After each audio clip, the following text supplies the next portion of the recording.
No. Hola, bos días a todos. Estamos aquí agora para presentar o libro Humor en Cadriños da editorial Morgante, un selo de Rinoceronte Editora, e o autor son eu, Félix Caballero. Temos connosco a dos dos humoristas que protagonizan este libro. É un libro de conversas con 5 humoristas gráficos galegos. Hoxe temos o privilexio de ter a dous deles connosco, Xosé Lois e Pepe Carreiro.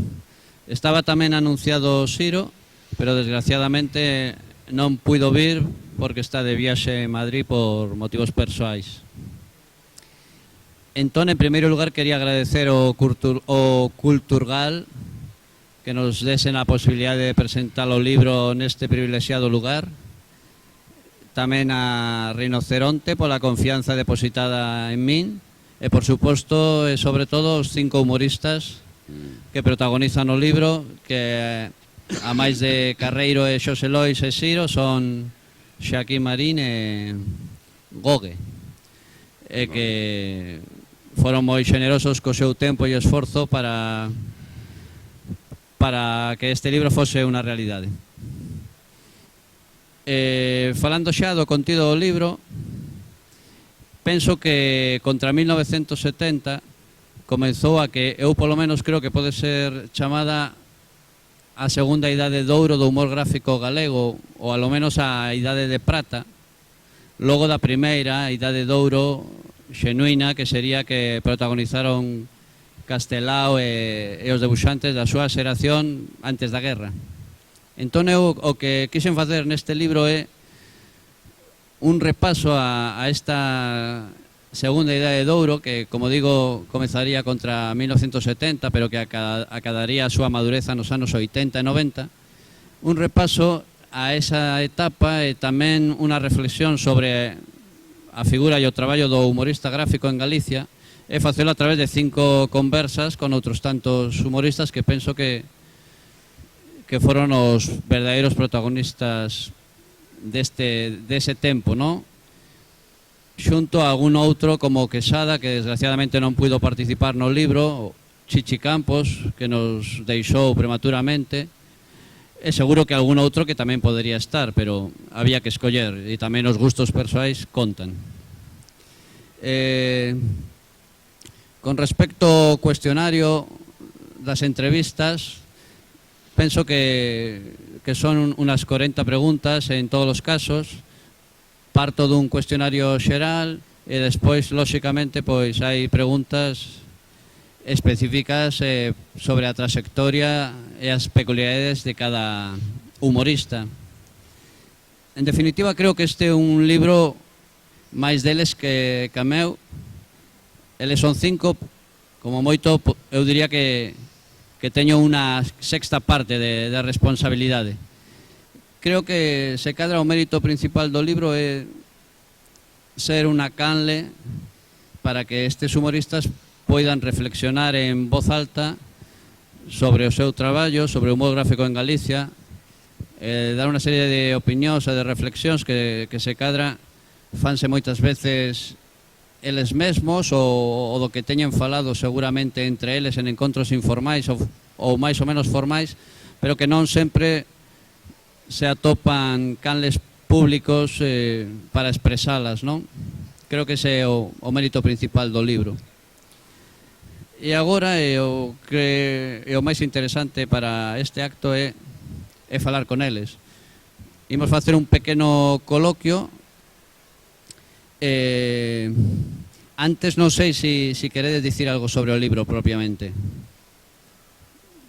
Xosé Lois, non sei se queres... É un libro que eu acabo de aterrizar nel, como ti sabes, o que bien gustoume.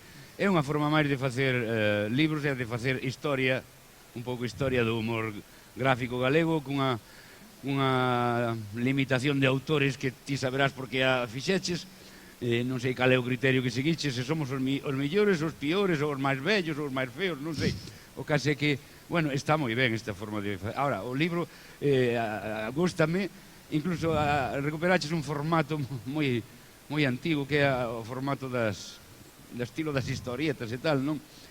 Que, bueno, que recorda moito os libros de humor clásicos.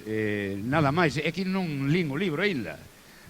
Solo sei a miña parte. Así que non podo dicirche máis. E ti, Pepe, queres dicir algo? Pois igual acabo de recibir o libro agora mesmo, entón tampouco che podo dar así unha opinión. Bueno, ler con calma e falamos. Sobre o formato, a decisión e o mérito é da editorial, e sobre a escolma de autores, evidentemente eu tiña dous criterios básicos: que fosen autores consagrados, que tiveran protagonizado esa etapa da que falo. Polo tanto, tiñan que ser autores de máis de 50 anos e de máis de 30 anos de profesión. E despois, por suposto, tamén interviron os gustos persoais, neste caso meus. Podíamos comenzar o pequeno coloquio cunha reflexión.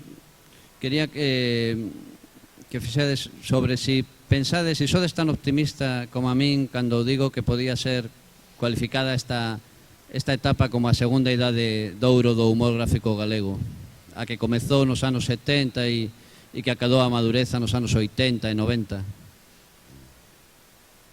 Sí, fala. Falo eu. A ver, Xosé Lois. Ben, a idade de ouro, sí, pode ser unha idade de ouro no sentido cualitativo, incluso, sobre todo cuantitativo, é dicir, nunca se fixo tanto humor galego, pero creo que no humor así galego, en términos xerais, houve varias edades de ouro. A primeira, a idade do século XII, cando se fixeron aquelas coplas de escarnio e maldicer por parte dos humoristas daquelas literarios, que é unha delicia de humor, non? De crítica social, entendido xa como un humor no sentido máis positivo, que crítica social e tamén facer rir, ou facer reflexionar, ou arrancar un sorriso. Aquí Pepe e eu sempre temos unha discusión se o humor ten que facer rir ou non. E aí é un tema filosófico que non damos resolto entre nós.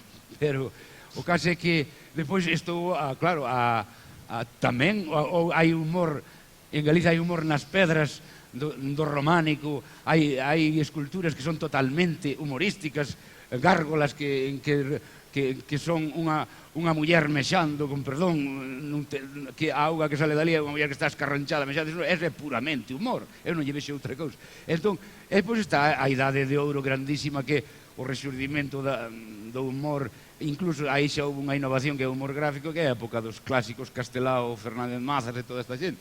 Ahora, hoxe hai moi bons humoristas, non falo de min, rapaces novos moi bons, que sobre todo hai unha gran cantidad de xente facendo humor. Ahora, non todos poden publicar, nin siquiera semanalmente, nin mensualmente, nin siquiera en recopilacións. Ahora, grazas ás redes, pois estánse vendo cousas por aí que non se verían de outra maneira, non?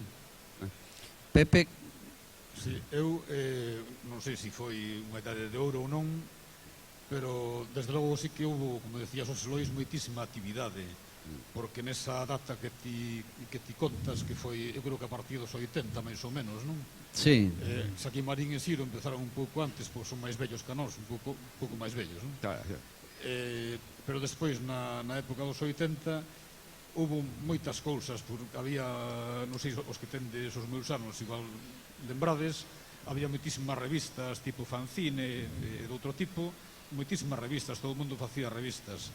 E nós facíamos, por exemplo, Cansen Dono, que era unha revista de humor gráfico e tamén literario, onde participábamos prácticamente todos os humoristas gráficos de Galicia e bueno, tamén xornalistas que facían humor literario, non? Despois tamén se facían uns encontros de humoristas, empezaron a organizalos en Salvaterra, fixeronse varios tamén no Porriño, e aquilo permitiu que moitos de nós, que moitos non publicaban aínda na prensa, eran bons humoristas, pero non publicaban. Moitos de nós nos coñecésemos persoalmente, eso pois, bueno, prácticamente naquele momento coñecíamos todos os humoristas gráficos. Eso foi creando como unha especie de hermandade moi grande, non? Cada un tiña a súa forma de ver o humor, como di Xosé Lois, ou a súa ideoloxía, pero en cambio naquele proxecto de Cansendono e nos encontros estes de humoristas pois deu lugar a que todos tirásemos polo humor, non? Isto durou moito tempo, había tamén outros proxectos como o do Frente Comisario en Ourense, tamén coincidindo nesa época, en fin, había un caldo de cultivo mesmo a prensa, a propia prensa diaria, que hoxe é moi reacia ao humor, moi reacia sempre foi, pero hoxe é moi reacia. Naquele momento casi todos estábamos publicando unha viñeta diaria, non? Hoxe prácticamente desapareceu, Saquín Marín está publicando nas páxinas de ocio, cando non é o lugar ni moitísimo menos para meter unha viñeta humorística. Xosé Lois mantense, eu tampouco estou, salvo así en revistas esporádicas, e despois os que viñeron despois, bueno, teóricamente, porque non me considero morto aínda, non? E supoño que os Lois tampouco, que aínda estamos, non? Pero digamos, os máis novos, eu só teño comentado con Félix que eu creo que o humor veus abaixo, polo menos da maneira que eu entendo o humor, que é como unha ferramenta crítica seria no sentido que estamos facendo algo serio, non é unha tontería, non é unha boutade que tiñamos para ir de vamos facer reír aquí un montón de xente así de repente, non? Senón que é unha ferramenta crítica e como tal así se debe entender no xornalismo cando se mete nas páxinas de opinión, non? Salvo, como digo, agora Saquín Marín que o mandaron alá desterrado para as últimas páxinas, non? Entón, eu creo que estes novos humoristas que están hoxe publicando, os que están publicando, que baixaron moitísimo nivel. Algúns, sobre todo, no contido, ainda que tamén graficamente. Por exemplo, hai certa tendencia ao infantilismo, algúns debuxan casi como se fixesen unha viñeta simpática para un tebeo, cando non é eso. Outros seguen unha liña que lle marca a editorial, cando o humorista debe ter unha opinión propia, porque igual que un articulista ou un editorialista de prensa, non? O humorista debe manifestar equivocadamente ou acertadamente, pero debe ter a súa voz propia. Eu creo que todo eso que se veu abaixo. Non sei daqui en adiante se cambiará, pero eu non vexo demasiada calidade. Gráficamente sí, hai xente técnicamente boa, hai na malísima tamén, que están publicando nun medio que non se debía, eu creo que se debía exixir un mínimo de calidade.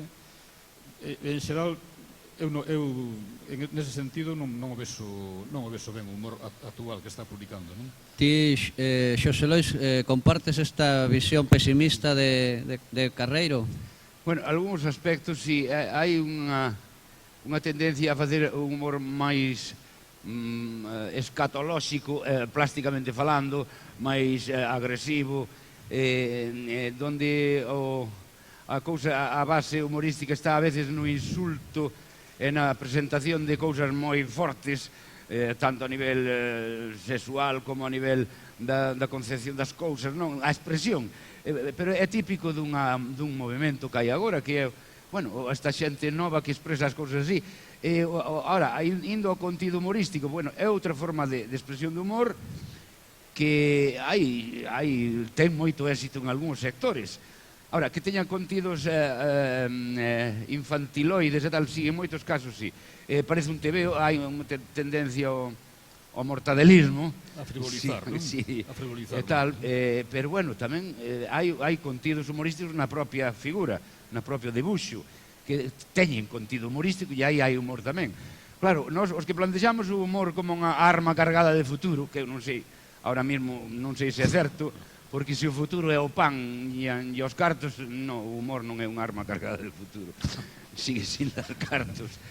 Todos os proxectos que ten habido de facer humor especificamente e monográficamente en publicacións como a Cansendono, Xo, Retranca, pois van fracasando, non entran no mercado, e eu creo que a causa é simplemente que o humor é eminentemente crítico co sistema, cos poderes. Ese é o gran problema do humor. Por iso chega tanto a xente e por iso o sistema quere machacalo sempre.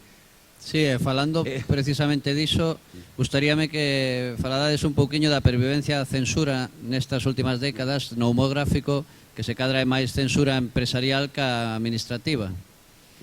Ti, Pepe, dis no libro que non colaboras na prensa escrita desde hai anos, precisamente, na prensa diaria, perdón, escrita, precisamente por iso, pola censura.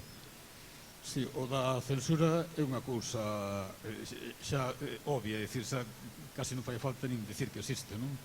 E o que di Xosé Lois é totalmente certo. O ser o humor gráfico unha ferramenta crítica, o poder sempre lle estorba.